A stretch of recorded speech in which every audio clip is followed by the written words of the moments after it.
Good morning students. आइए आज की वर्कशीट करते हैं। वर्कशीट नंबर है हमारी 41। यहाँ क्लास का नाम लिखना है आपको, यहाँ क्लास टीचर का नाम आएगा। देख लेते हैं वर्कशीट को कि किस तरीके से वर्कशीट में आज क्या दिया गया है। तो वर्कशीट है आपकी, अब तक हमने पढ़ा कि कार्बन परमाणुओं को आपस में जोड़कर विभिन्न लंबाई की श्रृंखलाएं बनाई जा सकती हैं। आपने देखा कि आपने कार्बन को कार्बन से जोड़ दिया, फिर कार्बन से, तो कार्बन कार्बन को अगर आप जोड़ते चले जाएं तो बहुत लंबी श्रृंखलाएं बनाई जा सकती हैं। अब ये श्रृंखलाएं जो हैं वो शाखित हो सकती हैं, मतलब शाखाएं जिसमें निकली हुई हो, यहाँ भी आपने जोड़ दिया कार्बन, इधर भी जोड़ दिया, तो लंबी लंबी शाखाएं आप बना सकते हैं। साथ ही इन कार्बन श्रृंखलाओं में स्थित हाइड्रोजन तथा अन्य परमाणुओं को उपयुक्त किसी भी प्रकृत्मिक समूह से प्रस्थापित किया जा सकता है। और इसे पिछली वर्कशीट में आपने देखा कि यहाँ से किसी भी कार्बन श्रृंखला में स्थित हाइड्रोजन या अन्य परमाणु को, मान लो यहाँ से मैंने कार्बन हटाकर हाइड्रोजन लगा दिया, तो एक किसी भी हाइड्रोजन को, कार्बन को हटाकर आप कोई दूसरा परमाणु भी लगा सकते हैं। जैसे एल्कोहल जैसे प्रकृत्मक समूह की उपस्थिति कार्बन यौगिकों के गुणधर्म को तय करती है कि अगर यहाँ पर मैंने OH ग्रुप लगा दिया, एल्कोहल ग्रुप लगा दिया, तो इस पूरे यौगिक का जो गुणधर्म होगा उसको तय करने का काम ये OH करेगा। जैसे CH3OH, इसको कहते हैं methanol, C2H5OH ethanol, C3H7OH propanol, C4H9OH butanol. ये रासायनिक गुणधर्मों में अत्यधिक समानता है। आप देखिए CH3OH, C2H5OH, C3H7OH, इन सब में बहुत सारी समानताएं हैं। अतः यहाँ से एक परिभाषा निकल कर आती है कि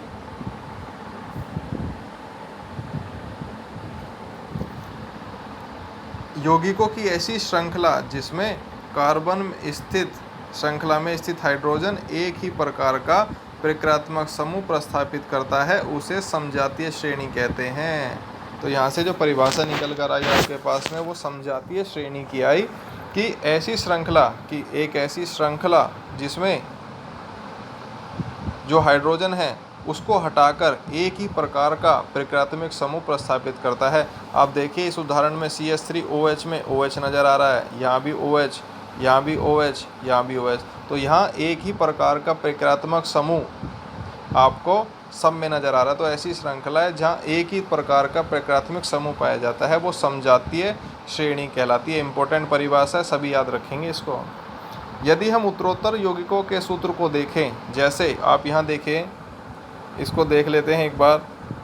CH3OH को आप देखिए, CH3OH और C2H5OH, आप इसमें देखेंगे कि यहाँ CH3OH के अंदर एक कार्बन है, C2H5 में 2 कार्बन है, C3H में 3 और C4 में 4, CH3 में हाइड्रोजन 3 है, यहाँ हाइड्रोजन 5, यहाँ हाइड्रोजन 7। तो आप देखिए 1 कार्बन, 2 कार्बन, 3 कार्बन, 4 कार्बन, और हाइड्रोजन कितने हैं? 3 के बाद 5, 5 के बाद 7, 7 के बाद 9, यानी 2 हाइड्रोजन बढ़ रहे हैं और 1 कार्बन।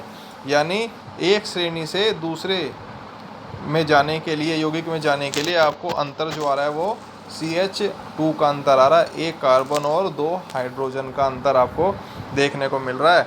तो यदि हम उत्तरोत्तर यौगिकों के सूत्र को देखें, जैसे CH4 एवं C2H6, यहाँ देख लीजिए 1 कार्बन था, यहाँ 2 कार्बन हो गए, तो 1 कार्बन का अंतर तो ऐसे दिख गया आपको।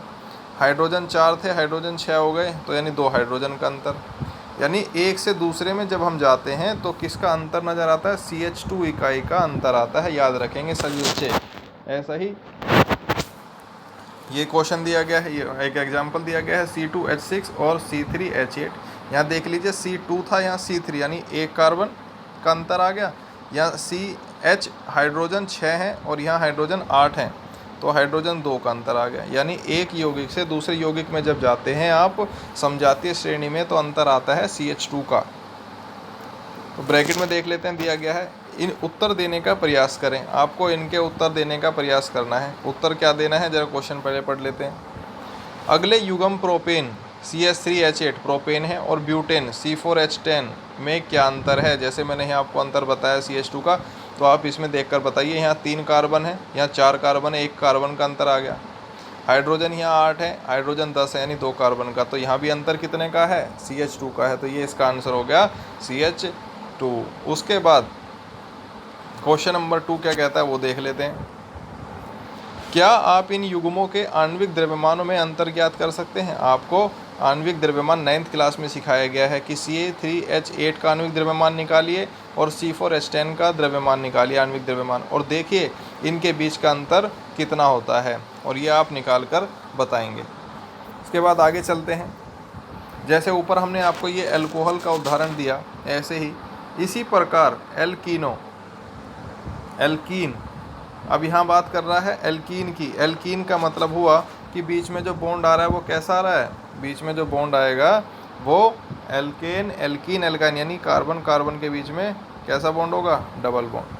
तो एल्कीन की बात कर रहा है। इसी प्रकार एल्कीनों की समझाते श्रेणी को देखें। श्रेणी का पहला सदस्य है एथीन, ठीक है, मीथीन नहीं होता। पहला सदस्य डबल बॉन्ड में कौन होगा? इथीन इसका सदस्य होगा। इथीन का सूत्र क्या है? आपको इथीन का सूत्र बताना है। आपको इथीन का सूत्र वैसे बताया जा चुका है। इथीन का सूत्र होता है CnH2n, खाली यही होता है CnH2n। इसी सूत्र से हम इसके सारे फॉर्मूले सूत्र दूसरे ज्ञात करते हैं। उत्तरोत्तर सदस्य के सूत्र उसने दिए C3H6 C4H8 एवं C5H10। इसमें क्या, इसमें भी CH2 इकाई का अंतर है?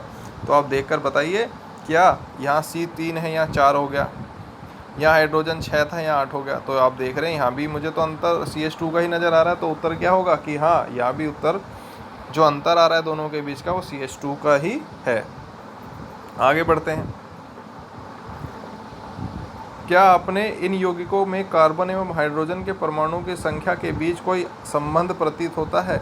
आपको बताना है कि यहाँ जो ये कार्बन और हाइड्रोजन के बॉन्ड हैं आपस में, इनमें क्या संबंध है। ये भी आपको क्वेश्चन हो गए। तीसरा है एल्कीनों को सामान्य सूत्र CnH2n के रूप में लिखा जा सकता है। अभी मैंने आपको ये बताया CnH2n। बेटा n जो होता है यहाँ पर वो संख्या होती है कितने उसके अंदर में कार्बन है। अगर 1 होगा तो आप 1 लिखेंगे, n की वैल्यू 2 होगा तो 2 3, ये C1H2 × 1 करके फॉर्मूला बनाते हैं।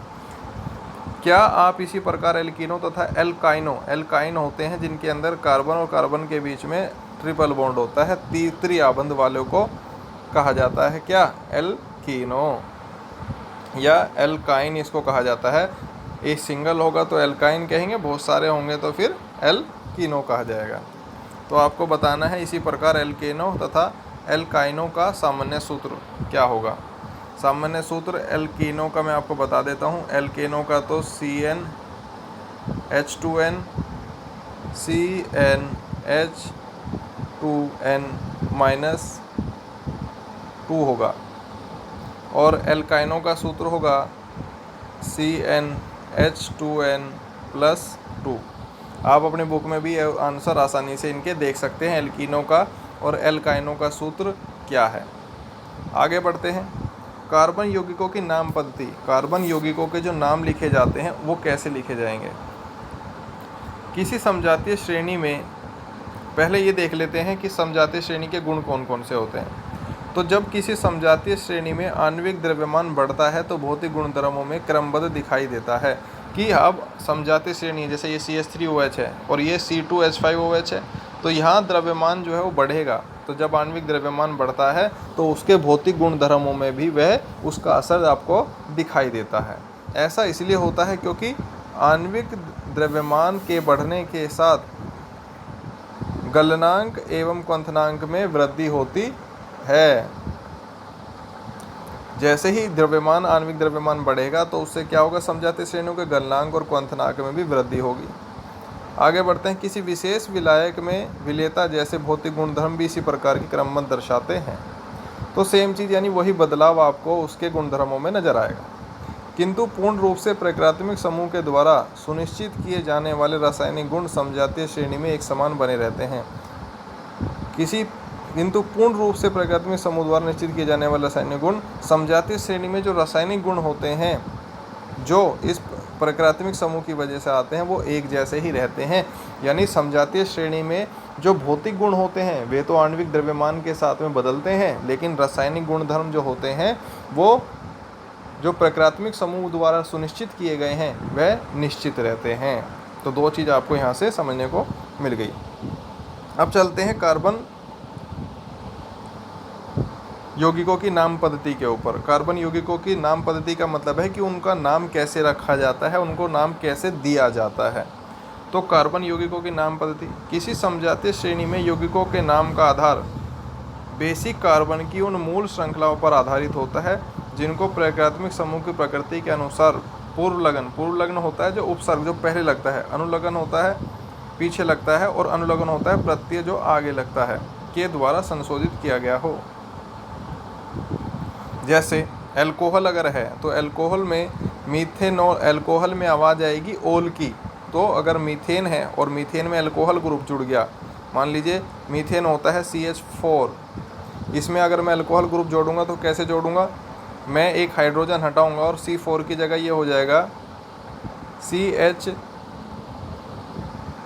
CH3 और अल्कोहल ग्रुप जोड़ूंगा तो OH, तो CH3OH बनेगा तो आवाज़ आएगी ओल की। तो मीथेन से जब OH ग्रुप लग गया तो आवाज़ बनी मीथेनॉल। जब ईथेन में OH ग्रुप लग जाएगा तो बनेगा इथेनॉल। जब प्रोपेन में OH ग्रुप लगेगा तो बनेगा प्रोपेनॉल। जब ब्यूटेन में OH ग्रुप अल्कोहल ग्रुप लगेगा तो बनेगा ब्यूटेनॉल। ऐसे ही एल्डिहाइड में आवाज़ आती है अल की, और प्रकृत्मिक समूह पिछली वर्कशीट में देख चुके हैं। एल्डिहाइड के लिए CHO आता है,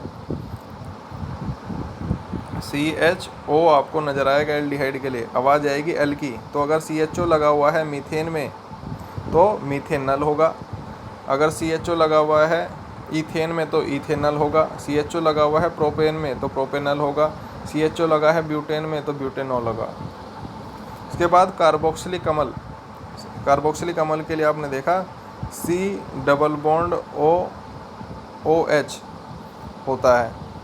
तो कार्बोक्सिलिक अम्ल में जो आवाज़ आती है वो आती है ओइक की, ओइक। अगर मीथेन में कार्बोक्सिलिक अम्ल पीछे जुड़ा है तो मीथेनोइक अम्ल होगा। ईथेन में अगर कार्बोक्सिलिक अम्ल होगा तो इथेनोइक अम्ल होगा। प्रोपेन में अगर कार्बोक्सिलिक अम्ल जुड़ा होगा तो प्रोपेनोइक अम्ल होगा। ब्यूटेन में अगर कार्बोक्सिलिक अम्ल जुड़ा होगा तो ब्यूटेनोइक अम्ल होगा। तो ये आपकी वर्कशीट है अभी तक। अब इसमें कुछ क्वेश्चंस दिए गए हैं, वो क्वेश्चंस देख लीजिए। क्वेश्चंस क्या हैं, समजातीय श्रेणी को परिभाषित करना है। समजातीय श्रेणी की परिभाषा आपको देनी है। समजातीय श्रेणी की परिभाषा आपको ये मिल गई यहाँ से। C4H9 के समजात सदस्य का नाम, इसमें समजात सदस्य कौन है, ये OH इसका समजात सदस्य है बेटा। एवं इसकी संरचनात्मक सूत्र लिखिए। इसका आपको संरचनात्मक सूत्र भी आपको ज्ञात करना है, तो ये आप खुद ज्ञात करेंगे। उसके बाद है कार्बन यौगिकों के समजातीय श्रेणी का सामान्य सूत्र। ठीक है, CnH2n, अभी मैंने आपको बताया था कि CnH2n ये लिखा हुआ है, किसका होता है CnH2n, आपको बताना उस श्रेणी का नाम। इसके आपको तीसरे और चौथे सदस्य, तीसरा सदस्य प्रोपेन CnH2n है तो तीसरा सदस्य होगा प्रोपीन, चौथा सदस्य होगा ब्यूटीन का आणविक सूत्र लिखना है। अब आप दोनों के सूत्र लिखिए, इन दोनों के सूत्र क्या होते हैं। तो ये वर्कशीट है, समजातीय श्रेणी की परिभाषा इंपॉर्टेंट है, एक बार और ऊपर से रिवाइज कर लीजिए। हमने देखा कि किस प्रकार से अभी तक हम केवल हाइड्रोकार्बन्स को पढ़ रहे थे, जहाँ पर कार्बन का हाइड्रोजन के साथ बॉन्ड बन रहा था, लेकिन अब हमने देखा कि उसको हटाकर नए प्रकृत्मिक समूह आ गए। नए प्रकृत्मिक समूह जब आ गए, पिछली वर्कशीट में हमने देखा था, तो उसके गुणधर्म पूरे के पूरा जो यौगिक था उसके गुणधर्मों में बदलाव आया। फिर अब हमने देखा कि अगर एक ही प्रकार का प्रकृत्मिक समूह पीछे जुड़ा रहे तो ऐसी श्रृंखला को समजातीय श्रेणी कहा जाता है। और समजातीय श्रेणियों में एक युग्म से दूसरे युग्म की तरफ जब हम जाते हैं तो उनके बीच का जो अंतर है वो CH2 का होता है। ऐसे ही हमने आपको 3 फॉर्मूले बता दिए कि एल्कीनों का फॉर्मूला CnH2n होता है। एल्कीन का फॉर्मूला CnH2n हो गया एल्कीनों का, और एल्कीन और एल्काइन का भी फॉर्मूला हमने आपको बताया। दूसरा बताया कि समजातीय श्रेणियों के गुण कैसे होते हैं। आणविक द्रव्यमान के बढ़ने के साथ उनके भौतिक गुणधर्म भी क्या हो जाते हैं, बदल जाते हैं, लेकिन उनके रासायनिक गुण अमूमन समान रहते हैं। नाम पद्धति को हमने बता दिया आपको किस तरीके से नाम पद्धति होती है, और समझाते ये आपको क्वेश्चन आंसर समझा दिए गए। तो ये आपकी वर्कशीट है, इसको कंप्लीट करें सभी बच्चे। Thank you very much.